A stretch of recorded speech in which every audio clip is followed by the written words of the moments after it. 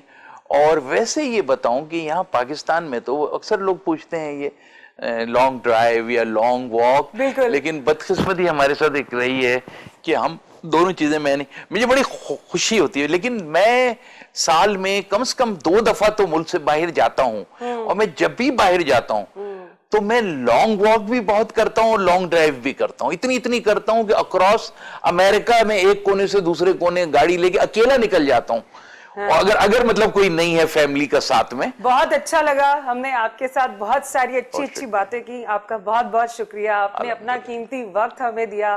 جاتے جاتے ہماری یوتھ کے لیے کوئی ایک اچھا میسج دینا چاہیں گے؟ میں آپ کا کیمرہ وہ رہا سامنے. میسج تو جو ہے وہ یوتھ کے لیے تو میں یہی کہوں گا کہ ہمیں پاکستان سے محبت کرنا چاہیے، ہمیں پاکستان کے استحکام کے لیے، اس کی ترقی کے لیے کام کرنا چاہیے. لیکن میں اپنی گفتگو کو اس شعر پہ ختم کرنا چاہوں گا جو میری تحریک کی اور میری جدوجہد کی بھی نمائندہ ہے، کہ لمبی مسافتیں ہیں لیکن تھکے نہیں ہم، ایک بار چل دیے رکے نہیں ہم، اور سب لوگ بک رہے تھے ہم بھی وہیں کھڑے تھے، منہ مانگے دام ملتے لیکن بکے نہیں ہم، اور جن کا وطن نہیں تھا ان کو بسا دیا ہے، اپنے نصیب ایسے اب تک بسے نہیں ہم، اور میری شرافتوں کو میرا مزاج جانو، کمزور مت سمجھنا اب تک اٹھے نہیں ہم. واہ واہ، کیا بات ہے، کیا بات ہے. جی ویئرس، اسی کے ساتھ مجھے دیجیے اجازت. میں ملوں گی آپ سے اپنے اگلے شو میں ایک نئے گیسٹ کے ساتھ. تب تک کے لیے خدا حافظ.